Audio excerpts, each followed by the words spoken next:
அந்த நாளோடு நாங்கள் கேரள மாநிலத்தை சுற்றி முடித்தோம். பா, இவ்வளோ விஷயம் இருக்கா கேரளாவில்?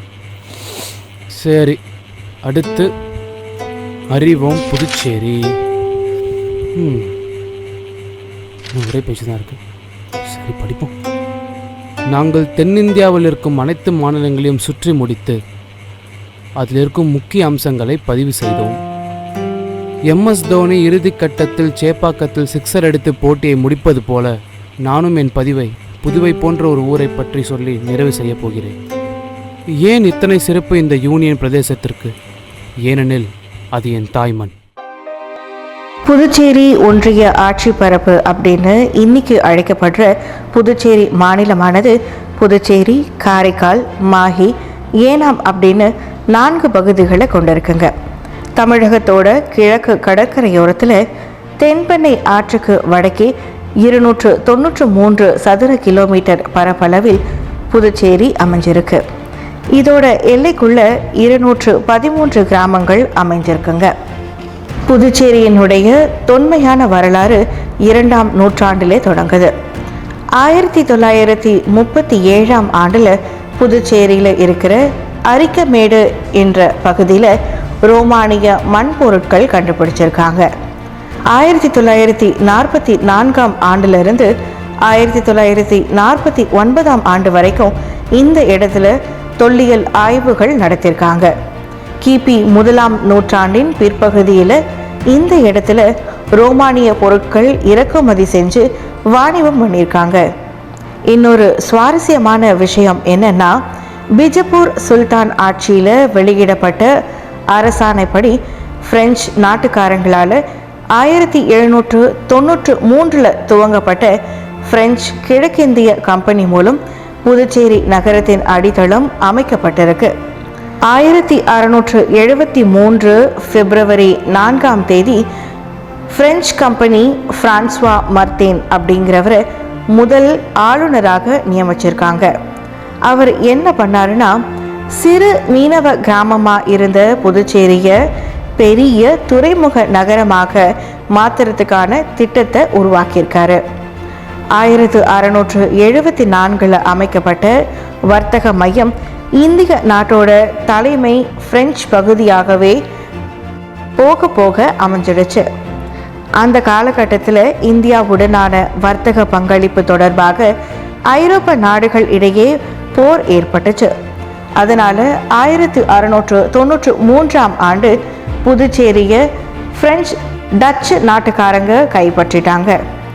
அதுக்கப்புறம் பாண்டிச்சேரியா 1699ஆம் ஆண்டு பிரெஞ்சு கம்பெனி கிட்ட ட்ரீட்டி ஆஃப் ரிஸ்விக் என்கிற ஒப்பந்தத்தின்படி ஒப்படைச்சிட்டாங்க. 1720 இருந்து 1738ஆம் ஆண்டு வரைக்கும் இந்த காலகட்டத்தில் பிரெஞ்சு கம்பெனி மாஹி, ஏனாம் மற்றும் காரைக்கால் பகுதிகளை தன்வசமாக்கிடுச்சு. 1742 இருந்து 1763 வரை ஏற்பட்ட ஆங்கில பிரெஞ்சு போரின் போது ஆங்கிலேய கிழக்கிந்திய கம்பெனிக்கு கைமாறிய புதுச்சேரி மீண்டும் ஏற்பட்ட பாரிஸ் ஒப்பந்தத்தின்படி பிரெஞ்சு நிர்வாகத்திடம் ஒப்படைக்கப்பட்டிருக்கு. இப்படி 1793ஆம் ஆண்டு ஏற்பட்ட பிரெஞ்சு புரட்சிக்கு பிறகு ஆங்கிலேய கிழக்கிந்திய கம்பெனிக்கு கைமாறிய புதுச்சேரி கடைசியா 1814 பிரெஞ்சு கிழக்கிந்திய கம்பெனி நிர்வாகத்திடம் ஒப்படைக்கப்பட்டிருக்கு. புதுச்சேரி கடைசியா 1814ஆம் ஆண்டு பிரெஞ்சு கிழக்கிந்திய கம்பெனி நிர்வாகத்திடம் ஒப்படைக்கப்பட்டிருக்கு. இந்தியாவினுடைய பிற பகுதிகளில் ஆங்கிலேய கிழக்கிந்திய கம்பெனியின் ஆதிக்கம் அதிகம் இருந்ததாலும் புதுச்சேரி, காரைக்கால், மாஹி, ஏனாம் மற்றும் சந்திரநாகூர் பகுதியெல்லாம் பிரெஞ்சு கிழக்கிந்திய கம்பெனி நிர்வாகத்தின் கீழே செயல்பட அனுமதிக்கப்பட்டிருந்தது. 1947ஆம் ஆண்டு சுதந்திர இந்தியா ரொம்ப உத்வேகத்துடன் இருந்ததுன்னு சொல்லலாம். இந்திய அரசு மற்றும் பிரெஞ்சு அரசு ரெண்டும் சேர்ந்து 1948ஆம் ஆண்டு ஒரு உடன்படிக்கை செஞ்சுக்கிட்டாங்க. அதில் குறிப்பிட்ட காலத்திற்கு பிறகு இங்க இருக்கிற அவங்க அரசியல் எதிர்காலத்தை அவங்களே தேர்ந்தெடுக்க அனுமதி வழங்கப்பட்டிருந்தது. இப்படி 1673 இருந்து 1962 வரைக்கும் பிரெஞ்சு இந்தியாவாக பிரெஞ்சியரால் ஆளப்பட்ட இந்த பகுதிங்க இந்தியாவுக்கும் பிரான்சுக்கும் இடையே ஏற்பட்ட இணைப்பு தீர்மான ஒப்பந்தத்தின் அடிப்படையில் 1954 நவம்பர் 1 இந்தியாவோடு இணைக்கப்பட்டது. அதுக்கு பிறகு இந்தியா பிரான்ஸ் நாடுகளிடையே ஏற்பட்ட நடைமுறை அதிக மாற்றத்தினால 1962 ஆகஸ்ட் 16 புதுவை மாநிலம் முழு விடுதலை பெற்று இந்திய யூனியன் பிரதேசங்களில் ஒன்றானது. இதில் பிரெஞ்சு ஆட்சியில் இருந்து முதல்ல விடுதலை பெற்ற சந்திரநாகூர் மட்டும் அந்த பகுதி மக்களோட விருப்பத்திற்கு இணங்க மேற்கு வங்க மாநிலத்தோட இணைஞ்சது. மீதி இருக்கிற பகுதிகள் அரசியல் அடிப்படையில் ஒன்றிணைந்து நடுவண் அரசு ஒன்றிய பகுதியாக புதுச்சேரி யூனியன் பிரதேசம் என்ற பெயரால் செயல்பட்டு வருது. கிபி 1512 முதல் முறையாக போர்ச்சுகீசியர்கள் புதுச்சேரிக்கு வந்தாங்க. கிழக்கு கடற்கரையில் ஒரு வணிக நிறுவனம் அமைக்கிற நோக்கத்தில் வில்லியநல்லூர், முத்தியால்பேட்டை அப்படிங்கிற இடத்துல நெய்யப்பட்ட துணிகள் போர்த்துகீசியருடைய வணிக பொருட்களாக இருந்திருக்கு. போர்த்துகீசியருடைய ஆவணங்களில் தான் புதுச்சேரி என்னும் பெயர் முதலாக காணப்படுகிறது. போர்ச்சுகீசியர்களுக்கு அப்புறம் 1595 வந்த டச்சுக்காரர்களும் புதுச்சேரியில் வணிகம் செஞ்சுட்டு 1617 புதுச்சேரியை விட்டு போயிட்டாங்க. திரும்பவும் 1693 புதுச்சேரியை டச்சுக்காரர்கள் கைப்பற்றினாங்க. இருந்தாலும் பிரெஞ்சியர் திரும்பவும் புதுச்சேரியை டச்சுக்காரங்க கிட்ட இருந்து மீட்டுக்கிட்டாங்க. கிபி 16ஆம் நூற்றாண்டுக்கு முன்னாடி புதுச்சேரி ஒரு சாதாரண கிராமமா இருந்திருக்கு. கிபி 1672 ஜூலை 25 பிளாங்கே தெலா ஹாயர் என்ற பிரெஞ்சு தளபதி கோல் கொண்ட இராணுவத்தை தோற்கடிச்சு சென்னையில் உள்ள சாந்தோம் பகுதியை கைப்பற்றினாங்க. இதுக்கப்புறம் ஹைதராபாத் நிஜாமோட செஞ்சி பிரதிநிதியான நசீர் முகமது கானின் அழைப்பை ஏற்று பிளாங்கே தனது உதவியாளர் பெல்லான் உழே தே லெஸ்பினா அப்படிங்கிறவரை புதுச்சேரி வாங்கிறதுக்காக அனுப்பி வச்சாரு. இதனால கிபி 1673 பிப்ரவரி 4 புதுச்சேரியில் பிரெஞ்சியர் தங்களது ஆட்சியை தொடங்கினாங்க. கிபி 1675 மே மாதம் 15 பிரெஞ்சு இந்திய வணிக நிறுவனத்தின் இயக்குனராக பொறுப்பேற்கிற பிரான்சுவா மர்த்தேன் புதுச்சேரியினுடைய முதல் ஆளுநராக நியமிக்கப்பட்டார். பிரெஞ்சு ஆதிக்கத்தை இந்தியாவில் பரவ செய்கிற நடவடிக்கையில் பிரான்சுவா மர்த்தேன் தன்னை முழுமையாக ஈடுபடுத்திக்கிட்டாரு. இப்படி வணிகர்களோட இந்தியாவில் நுழைந்த பிரெஞ்சுக்காரங்க வரி வசூல் செய்யும் உரிமையையும் பெற்றவங்களா ஆனாங்க. கிபி 1677 மராட்டிய மன்னர் சிவாஜி செஞ்சிக்கோட்டையை கைப்பற்றதற்கு அப்புறம் புதுச்சேரி மற்றும் பிற பகுதிகளில் நிர்வகிக்க ஹவில்தார்களை அனுப்பி வச்சாங்க. கிபி 1688 அக்டோபர் 17 செஞ்சி ஹவில்தார் ஹரிராஜனிடம் 11,760 ரூபாய் கொடுத்து புதுச்சேரியில் கோட்டை கட்டிக்க பிரான்சுவா மர்த்தேன் அனுமதி வாங்கிட்டாரு.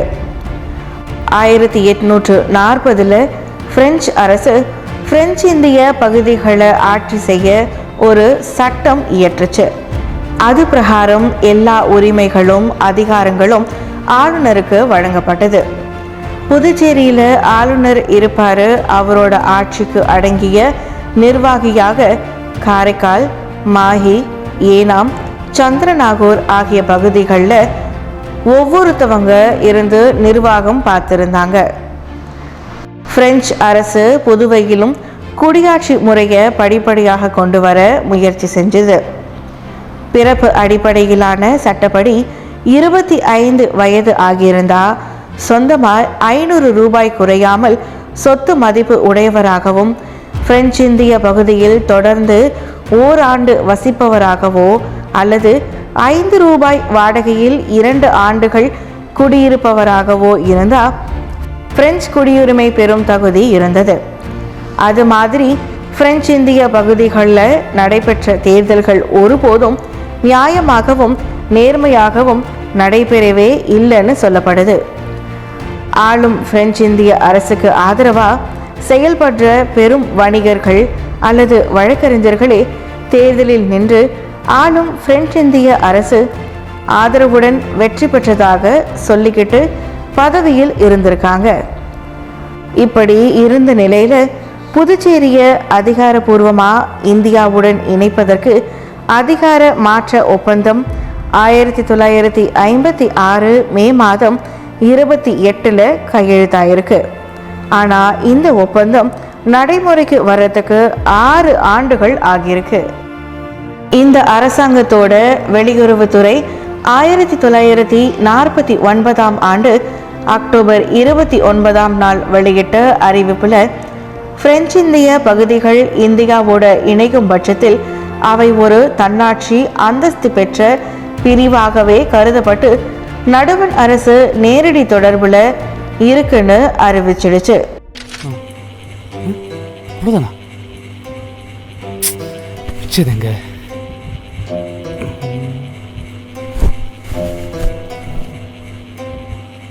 எத்திராஜ்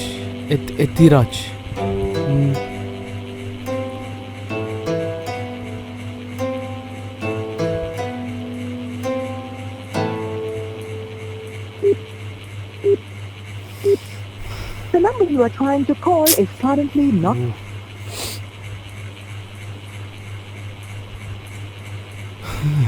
நமக்கு வேலை படிக்கலாம் தூக்கம் வராதே. ஆமாம், நம்ம சும்மா தானே இருக்கோம். கிளம்பு கிளம்பு கிளம்பு கிளம்பு கிளம்பு.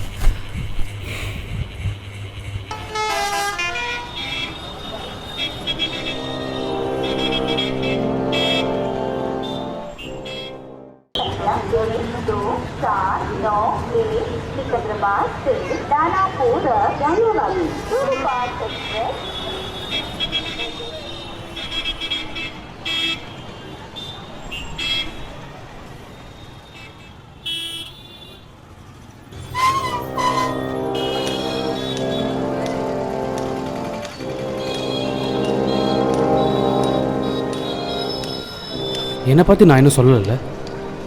என் பேர் விக்டர். இப்போ தான் பிஎஸ்சி ஜேர்னலிசம் முடித்தேன். நிறையா புக்ஸ் படிப்பேன், எஸ்பெஷலி ட்ராவலாக்ஸ். யூடியூப்பில் வேணால் நிறையா ட்ராவல் விலாக்ஸ் இருக்கலாம். பட் பார்க்குறத விட படிக்கும்போது தான் நம்மளோட இமேஜினேஷனுக்குள்ளே நம்ம போவோம். That's always special. ஒரு அன்ஃபினிஷ்டு புக்காக இவ்வளோ தூரம் ட்ராவல் பண்ணி வந்திருக்கேன்னு சொன்னால் அந்த புக்கை எழுதினவரே என்னை பார்த்து சிரித்தாலும் ஆச்சரியப்படுறதுக்கு இல்லை. பார்ப்போம் எனக்கும் எத்திராஜுக்குமான உறவு எங்கே தொடங்கி எங்கே முடியுதுன்னு.